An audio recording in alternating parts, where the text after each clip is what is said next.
दोस्तों, आप सबको रजीत मेहता का नमस्कार। आज हम फिर से मिल रहे हैं। सब्जेक्ट वही है, बात वही है, शांति शांति शांति। जी हाँ, इंसान के पास शायद एक ही चीज की कमी है। आज चांद तक पहुंच गया, लेकिन शांति अपने आप नहीं पा पाया। ना तो किसी साइंटिस्ट ने कोई ऐसा इंस्ट्रूमेंट निकाला कि दिमाग को लगाया जाए और शांति मिल जाए, ना किसी और ने कोई रास्ता सुलझाया कि उससे शांति मिल सके। मिलती है, कुछ क्षण के लिए शांतियां मिलती हैं परमात्मा के चरणों में जाकर, कुछ योगा करके, लेकिन वो भरपूर नहीं है। शांति अंदर होनी चाहिए, दिमाग में होनी चाहिए, हमारी आत्मा में होनी चाहिए। आपने कभी देखा है कि वो शांति हमें क्यों नहीं मिलती? एक छोटा सा उदाहरण अगर आप आसपास देखेंगे तो आपको खुद हैरानी होगी। आपने कभी जानवरों को देखा है? गाय, भैंस शांत रहते हैं, खाते हैं वक्त पे, और फिर उसके बाद सारा दिन शांत। इसी तरह बच्चे भी हमारा ही स्टार्टिंग है, जीवन वहीं से स्टार्ट होता है। लेकिन भूख के टाइम भूख और खेलने के टाइम खेलना, लेकिन बाकी टाइम में वो शांत रहते हैं। जब नींद आई है सो जाते हैं, जब नींद खुलती है तो भूख लगती है तो थोड़ा बहुत रोते हैं और डिमांड करते हैं कि कुछ खाने को दो, बस। लेकिन ऐसा क्या है कि उनमें शांति है? फिर हम बड़े होते हैं, बच्चे जब बड़े होते हैं तो उनमें शांति कम होने लगती है। एक खेल है सारा दिमाग का। ये दिमाग ही शैतान का दिमाग है। इंसान का जो दिमाग है उसमें इतनी उलझुल चीजें भर जाती हैं कि वो अपनी शांति खुद ही खो देता है। बस यहीं से हम शांति खोना शुरू करते हैं और खोते खोते खोते खोते खुद को एक अजीब से भंवर में डाल देते हैं, या आप यूं कहिए कि किसी दलदल में दबने लगते हैं। अब इसे क्या कहेंगे?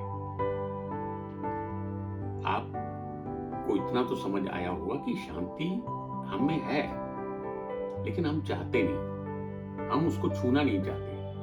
और यकीन मानिए, अगर आपने शांति को छू लिया ना तो आप परमात्मा के भी बहुत करीब चले जाते हैं। समझ लीजिए परमात्मा आपके समीप आ गया। लेकिन ये पद्धति या ये कोशिश हम करते करते थक जाते हैं, लेकिन अपने अंदर की बुराइयों को कम नहीं कर सकते। चाहते हैं कि हम शांति पा लें, ईश्वर के समीप चले जाएं, लेकिन जो हमारे अंदर की बुराइयां हैं उनसे कौन लड़ेगा? वो बुराइयां हमें शांति तक पहुंचने नहीं देती, और यहीं से शुरू होती है अशांति का एक अजीब सा रास्ता। अब उसे क्या कहेंगे? आज भी मैं अपने अंदर छुपी हुई या इंसान के अंदर छुपी हुई एक बुराई को लेकर आ रहा हूं, जो बुराई यकीनी तौर पे एक अशांति का सिलसिला है, और वो सिलसिला है अशांति का क्रोध। आज हम बात करेंगे अपने अंदर बसने वाली, यानी कि इंसान के अंदर बसने वाली एक बुराई की, और वो बुराई है बदला। बदला आपने अक्सर सुना होगा, हमने उससे बदला लेना है, हमने उससे बदला लेना है, उसने उससे बदला लिया। सुनने में कितना साधारण सा शब्द है, लेकिन अगर हम उस पर विचार करें तो बहुत ही भयानक सा शब्द है। यहां तक कि ये बदला लेने की भावना एक बार दिमाग में आ जाए तो इंसान का विनाश भी करती है, और आगे कितना विनाश करेगी उसका भी कोई एक अंत नहीं है। बदला लेने की भावना विनाश का दूसरा रूप है। और बदला लेने की भावना आती क्यों है? एक साधारण सा बात जो अपमान इंसान समझ लेता है, अपना अपमान या सोसाइटी का अपमान या देश का अपमान, बस उस अपमान को वो सह नहीं पाता, और ना सहना ही बदले की भावना को जन्म देता है। आप खुद सोचिए, छोटी छोटी बातों से हमें ये एहसास होता है, जैसे किसी ने हमें गाली दे दी, या हमारे परिवार को कुछ बुरा भला कह दिया, या हमारे किसी दोस्त ने हमारी ही किसी बुराई को किसी के सामने उजागर कर दिया, या ऑफिस में किसी ने या घर में किसी ने हमारी किसी बात की चुगली कर दी। ऐसी ही छोटी छोटी बातें हमें अपमान देती हैं, और अपमान के बाद हमारे दिमाग में एक शैतान जन्म लेता है, वो है बदला, कि मैं इसका बदला लूंगा।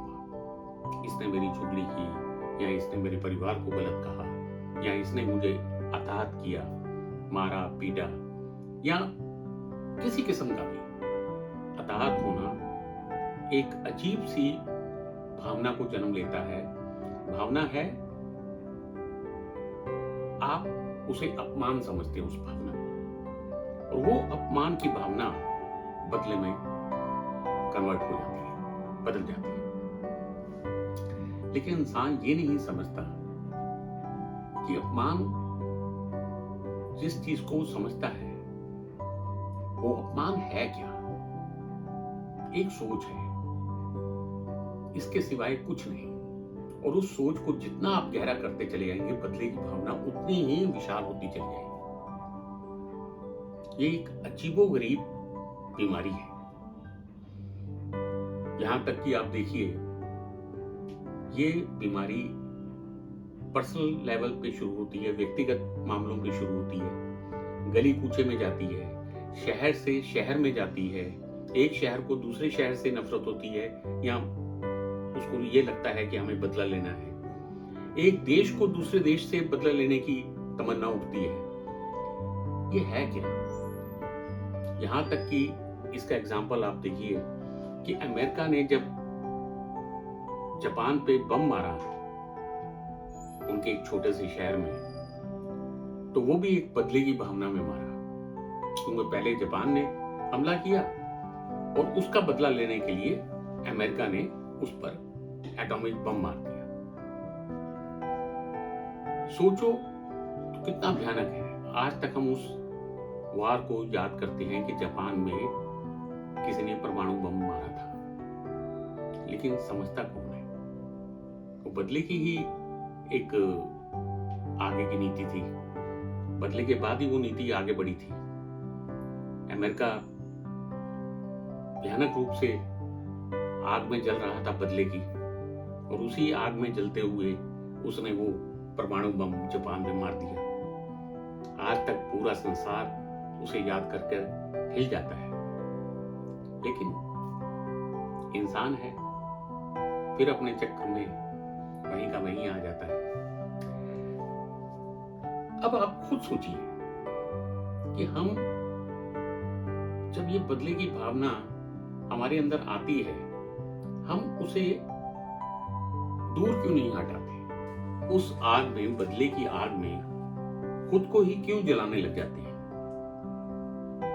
ये बात विचार करने वाली है, लेकिन विचार करे क्यों?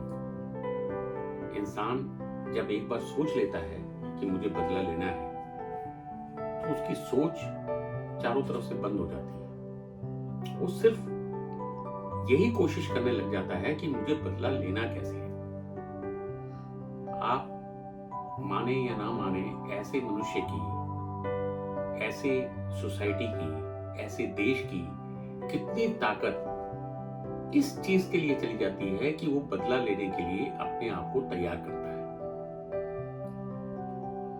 अब समझने वाली बात यह है कि बदले से अगर आपने बदला ले लिया तो बदले से आप दूसरे को नुकसान पहुंचा देंगे, लेकिन आपको क्या नसीब हो? कुछ नहीं। और जब कुछ नसीब नहीं होगा तो फिर बदला लेना क्यों? ये सब सोच का खेल है। लेकिन इंसान जब जिद पे अड़ जाता है, जब अपनी आई पे आ जाता है, तो बदला लिए बिना वो रुकता नहीं। वो कोशिश करता है कि नहीं, उसने मुझे गाली दी थी, मैं उसका बदला लूंगा। उसने मेरी परिवार वालों को कुछ गलत कहा, मैं उसका बदला लूंगा। उसने ये किया, मैं उसका बदला लूंगा। उसने मेरी चुगली की, मैं उसका बदला लूंगा। बस एक मानसिकता है। अगर इस मानसिकता को हम थोड़ा सा पॉजिटिव थिंकिंग से देखें तो ये दूर हो सकती है, लेकिन होती नहीं, क्योंकि हमारे अंदर ये बुराई जो है वो एक घर कर चुकी है, और जब ये घर कर चुकी है तो वो इतनी जल्दी निकलती नहीं। अब यही बात आती है कि जब तक हम इन बुराइयों से दूर नहीं हटेंगे, हमें शांति आएगी कहां से? हम शांति के करीब जाएंगे कैसे? यही सबसे बड़ा कारण है हमारा शांति से दूर होने का। बदला आपने समझा किसी को कोई फायदा नहीं देता सिवाय नुकसान के। वो उसका भी नुकसान करता है जो बदला ले रहा है, और उसका भी नुकसान करता है जिस पे बदला लिया जा रहा है या जिससे बदला लिया जा रहा है। लेकिन उसका अंत क्या है? अंत है विनाश, बुराइयां, उस आदमी को संकट में डालना जिसने आपको संकट में डाला। कोई फायदा नहीं है, लेकिन आपको ऐसा करके कोई फायदा नहीं होता। फिर भी आप जब तक बदला नहीं ले पाते तब तक लगे रहते हैं कि बदला लिया जाए या बदला लेना है। आप खुद सोचिए, ये एक नेगेटिव सोच है, और इस नेगेटिव सोच से आप जब तक उलझे रहेंगे तब तक आप शांति के करीब तो जा नहीं सकते। अपने अंदर बसे हुए एक शांत मन भाव को पहचान नहीं सकते, क्योंकि आप में तो एक हलचल मची हुई है दूसरे से बदला लेने की। और जबकि आपने ये भी महसूस किया कि बदला लेने में आपका कोई फायदा नहीं है, सिर्फ मानसिकता क्या है कि आपको बराबरी करनी है, और उस बराबरी में आपको मिल भी कुछ नहीं रहा। अब ये फिजूल की बात नहीं तो क्या है, लेकिन समझता कौन है? और फिर हम कहते हैं कि हमें शांति नहीं मिलती। शांति मिले तो कैसे मिले? जब तक हम अंदर की बुराइयों को अपने साथ संभाल के रखेंगे या उनको पलोसेंगे या उनके साथ कदम से कदम बढ़ाकर बढ़ते चले जाएंगे, तो हमें शांति मिलेगी कैसे? शांति मिलने के लिए तो हमें पॉजिटिव थिंकिंग अपनी बढ़ानी पड़ेगी। विचार जितने भी हैं उनको सही रास्ते पे लाना पड़ेगा। विचार अगर हमारे सही रास्ते पर आएंगे तो अपने आप हम एक शांत भाव में जाएंगे। समझ लीजिए, राह चलते किसी इंसान पे किसने गाली दी, कुछ लड़के बैठे थे पटरी पे, उन्होंने गाली दे दी, लेकिन वो इंसान अनसुनी करके आगे बढ़ गया। अगर वो इंसान उस गाली का रिस्पॉन्स गाली में ही देता तो क्या होता?